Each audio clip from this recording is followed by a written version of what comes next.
Hello, Bobby aka Anarchimedia here, and in this video, I would like to talk about the Gnostic themes in one of my favorite anime of all time, Serial Experiments Lain. Now,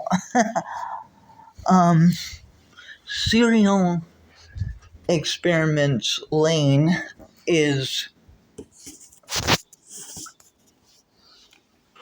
interesting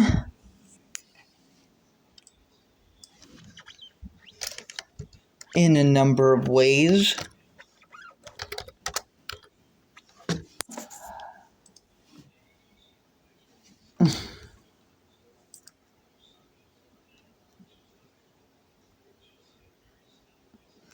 It is a 1998 cyberpunk psychological horror and techno horror anime created by Yasuyuki Ueda and directed by Ryutara Nakamura, and it is also produced by Ueda and Shojiro Abe. And it's basically about a 14-year-old Japanese high school student named Lain Iwakura. She's initially depicted as a shy junior high school student with few friends or interests, and she later grows multiple builder personalities, both in the physical world and the wired, which is basically the Matrix before the Matrix, right?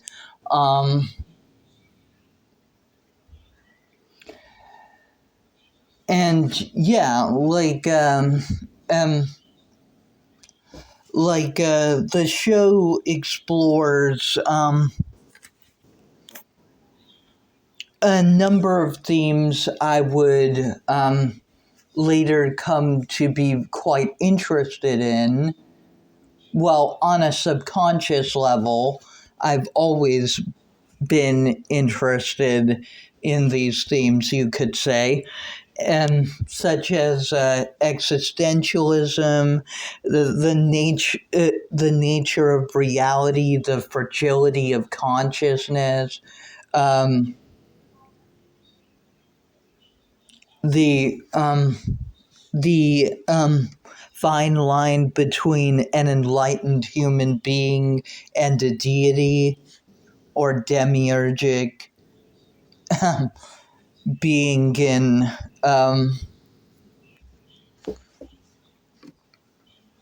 the Gnostic context. And yeah, so over the course of the series, Lain basically splits into three distinct personalities. Her her her initial shy, repressed self, her her bolder, more rebellious side, and her darker instincts, basically her id, and also Lain basically represents both Eve and Sophia in a Gnostic context, right? Sophia is the goddess of wisdom, and Eve is in Gnosticism is essentially what Yaldabaoth, the demiurge, brainwashes Sophia to believe she is, when Yaldabaoth basically brainwashes her to forget her divinity until Christ, in the form of the serpent, reminds her of her true divine nature, along with Seth and Cain. So yeah, like Gnosticism was considered a heresy because it flipped a lot of Judeo-Christian concepts, um, especially from the Old Testament, on their heads, right? And it was very abstract. It was very existentialist in many ways. And yeah, arguably, it's very fascinating, far more so than the Orthodox side of Christianity. But unfortunately, most of the Gnostic Gospels, most of the Gnostic sayings and letters were all but destroyed by the Orthodoxy, and we have left only very incomplete reconstructions. But nonetheless, Gnosticism has been very influential in pop culture, especially for neurodivergents such as myself, interested in topics such as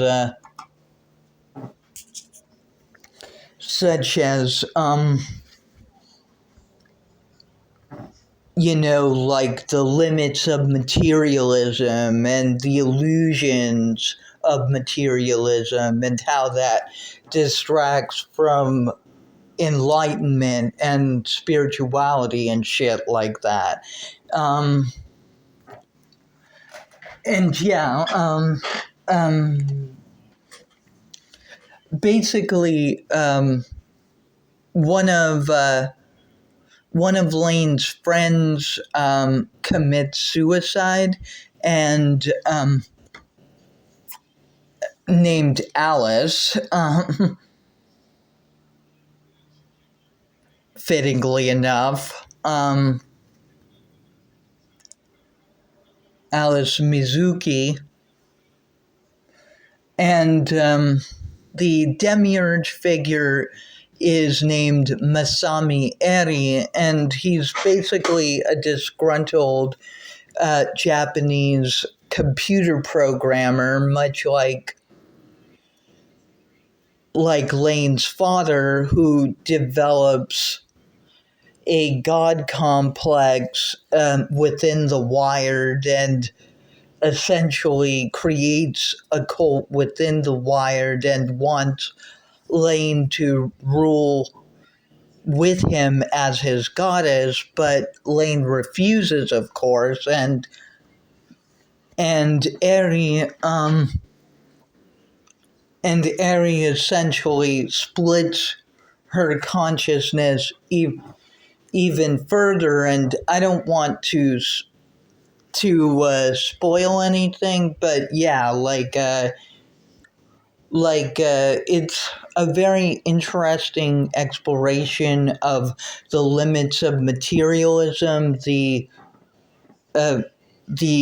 conflict between the digital and the actual, the material and the spiritual. And yeah, it's a very interesting series, and a very underrated anime, in my opinion. Bobby A.K. Anarcha Media, Liberty, Equality, Fraternity, Goodbye.